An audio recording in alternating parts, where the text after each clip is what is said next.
Himachal BJP अध्यक्ष doctor Rajiv Bindal ने शिमला में प्रेस कॉन्फ्रेंस करते हुए प्रदेश की सुक्खू सरकार पर सवाल उठाए। उन्होंने कहा कि प्रदेश सरकार की बौखलाहट और उसकी परेशानियां नजर आ रही हैं। उन्होंने कहा कि सुक्खू सरकार ने प्रदेश में एक भी विकास के काम किए बिना ही 16 महीने में 20,000 करोड़ रुपए का कर्जा ले लिया है। इस सरकार ने एक भी व्यक्ति को इन 1.5 साल में रोजगार नहीं दिया।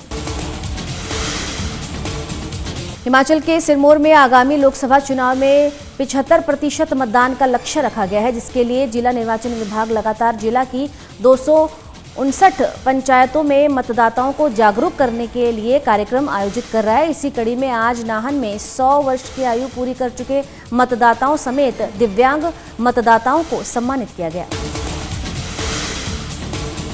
बिलासपुर में शिमला मटौर प्रभावित संघर्ष समिति के बैनर तले सैकड़ों लोगों ने एकजुट होकर जिला मुख्यालय पर विरोध रैली निकाली और जमकर नारेबाजी की। संघर्ष समिति ने उपायुक्त बिलासपुर आबिद हुसैन सादिक के माध्यम से सीएम सुक्खू समेत केंद्र सरकार और NHAI के नाम ज्ञापन सौंपा। ज्ञापन के माध्यम से 4 लेन संघर्ष समिति के पदाधिकारियों ने नोड़ों से नमलहोल तक के प्रभावितों को जमीन के कम दाम दिए जाने को लेकर चिंता जताई।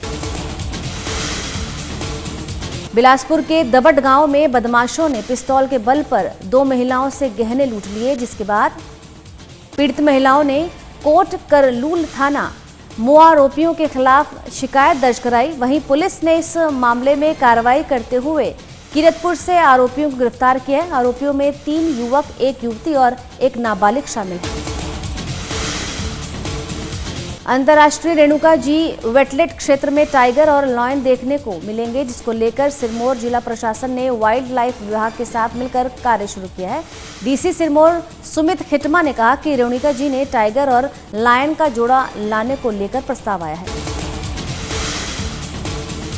अमित शाह ने गुजरात के पोरबंदर में रैली को संबोधित किया। इस दौरान उन्होंने लोगों से नरेंद्र मोदी को तीसरी बार चुनने की अपील की। उन्होंने कहा कि नरेंद्र मोदी जी के नेतृत्व वाली सरकार के तीसरे कार्यकाल में हमारी अर्थव्यवस्था को दुनिया में तीसरे स्थान पर पहुंचाया जाएगा। इसके साथ ही उन्होंने कहा कि कांग्रेस शासन के दौरान देश में सिर्फ 7 एम्स थे, जिनकी अब संख्या 22 हो गई है। लोकसभा चुनाव के बीच सिख जत्थेबंदियों के कई नेता बीजेपी में शामिल हुए हैं। नए सदस्यों को दिल्ली स्थित बीजेपी मुख्यालय में आयोजित कार्यक्रम के दौरान पार्टी की सदस्यता दी गई। जिन सिख जत्थेबंदियों के नेताओं ने बीजेपी का दामन थामा है, उसमें दिल्ली सिख गुरुद्वारा कमेटी के 7 सदस्य शामिल हैं। पार्टी में नए सदस्यों का स्वागत करते हुए बीजेपी राष्ट्रीय अध्यक्ष JP नड्डा ने कहा कि लोकसभा चुनाव के दौरान इन सभी सदस्यों के शामिल होने से पार्टी को पंजाब में और ज्यादा मजबूती मिली है।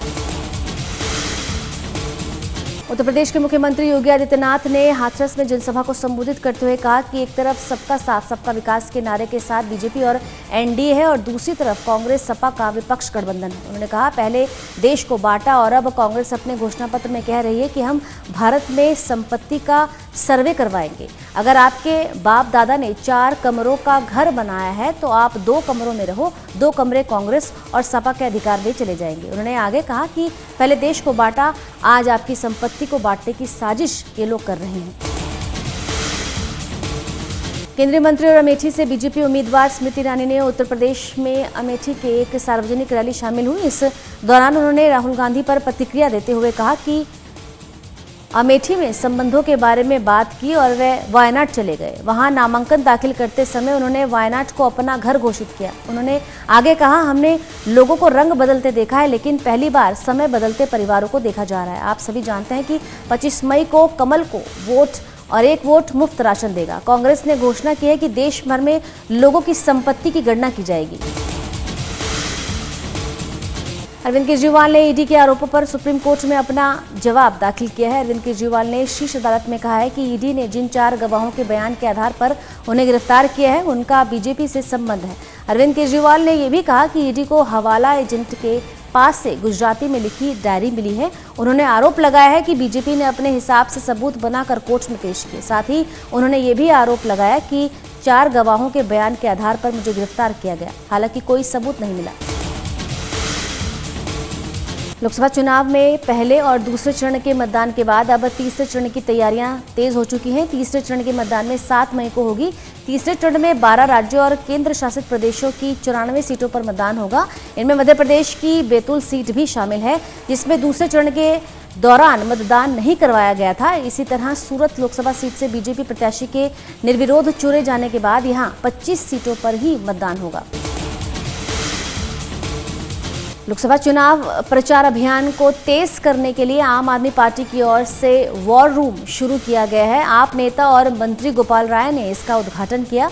इस दौरान गोपाल राय ने कहा कि लोकसभा अभियान को आगे बढ़ाने के लिए वॉर रूम लॉन्च किया गया है। आप उम्मीदवार दिल्ली को 4 सीटों पूर्वी पश्चिमी दिल्ली और दक्षिणी दिल्ली और नई दिल्ली लोकसभा सीटों पर लड़ रहे हैं। पूरी चुनावी गतिविधियों पर बारीकी से नजर रखने के लिए ये वॉर रूम बनाया गया, जिसमें कुल 12 सेक्शन हैं।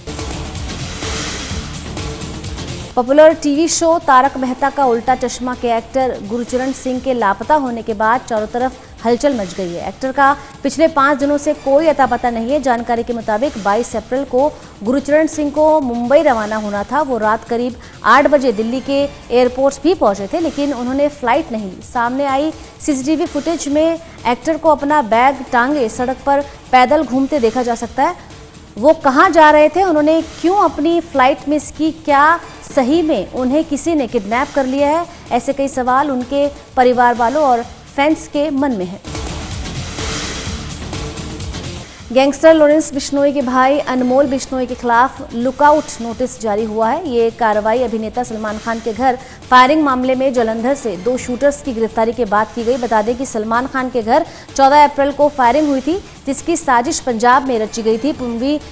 मुंबई क्राइम ब्रांच ने मामले की जांच करते हुए शूटर्स को संबंध लॉरेंस गैंग से है और अनमोल बिश्नोई फायरिंग मामले का मास्टरमाइंड है। पश्चिम बंगाल की मुख्यमंत्री ममता बनर्जी एक बार फिर चोटिल हो गई हैं। दुर्गापुर में हेलीकॉप्टर में चढ़ने के दौरान ममता बनर्जी को चोट लगी। हेलीकॉप्टर के अंदर ही गिर गई वे। दुर्गापुर से आसनसोल जा रही थी। उन्हें वहां टीएमसी उम्मीदवार शत्रुघ्न सिन्हा के समर्थन में एक रैली को संबोधित किया था। ममता बनर्जी जब हेलीकॉप्टर के अंदर जा रही थी, उसी समय उनका संतुलन बिगड़ गया और वे गिर गई। उनके पैर में हल्की चोट आई है। नोएडा के सेक्टर 62 में एक निर्माणाधीन इमारत की टॉप फ्लोर में आग लग गई। आग इतनी भीषण है, इसका अंदाजा आग से उठ रही लपटों के देखकर ही लगाया जा सकता है। आग लगते ही इसकी सूचना दमकल विभाग की गाड़ियों को दी गई। सूचना मिलते ही मौके पर पहुंची फायर ब्रिगेड की गाड़ियां आग बुझाने का प्रयास कर रही हैं। हालांकि अभी तक ये जानकारी नहीं मिल सकी है कि आग कैसे लगी और इसमें कितना नुकसान हुआ है। नैनीताल के जंगलों में लगी आग पर उत्तराखंड के मुख्यमंत्री पुष्कर सिंह धामी का बयान आया है। सीएम धामी ने कहा है कि जंगलों की आग हमारे लिए बड़ी चुनौती है। उन्होंने आगे कहा, आग बुझाने को लेकर वे लगातार काम कर रहे हैं। जल्द से जल्द जंगलों में लगी आग पर काबू पाया जा सकता है और ये हमारा प्रयास रहेगा। उत्तराखंड के जंगलों में लगी आग को बुझाने के प्रयास जारी हैं। जंगल में लगी आग बुझाने के लिए एयरफोर्स के हेलीकॉप्टर्स उपलब्ध कराए गए हैं, जिनकी मदद आग बुझाने के लिए की जा रही है। टिहरी के नरेंद्र नगर रेंज में इनकी मदद से आग पर काफी हद तक काबू पा लिया गया है। वहीं नैनीताल के जंगलों में आग बुझाने के लिए हेलीकॉप्टर से पानी का छिड़काव किया जा रहा है। उत्तराखंड के देहरादून में भारी बारिश दर्ज की गई है, जिसकी वजह से तापमान में गिरावट देखने को मिली है। मौसम विभाग की माने तो आने वाले दिनों में उत्तराखंड के अलग अलग इलाकों में भारी बारिश हो सकती है। मौसम विभाग के मुताबिक आने वाले दिनों में उत्तराखंड के अलग अलग जिलों में बारिश देखने को मिलेगी। हिमाचल प्रदेश के लाहौल स्पीति में बर्फबारी हुई है। वहीं कुल्लू मनाली में बादल जमकर बरसे हैं। कुल्लू बंजार सेज मनाली इलाके में रात को मूसलाधार बारिश से जनजीवन अस्त व्यस्त हो गया। बर्फबारी से तापमान में भारी गिरावट आई है। सैर सपाटे के लिए आए सैलानियों ने खूब मस्ती की। जम्मू कश्मीर के रामबनगुल में रोड पर करीब 1 किलोमीटर तक जमीन धंस गई है। इसके चलते रामबन से 6 किलोमीटर दूर पैरनॉट गांव में 50 से ज्यादा घर क्षतिग्रस्त हो गए। जानकारी के मुताबिक शुक्रवार को पहले सड़कों में छोटी छोटी दरारें देखी गई, जिसके बाद सड़क करीब 1 फुट तक धंस गई। घटना में 50 से ज्यादा घर भी क्षतिग्रस्त हो गए हैं।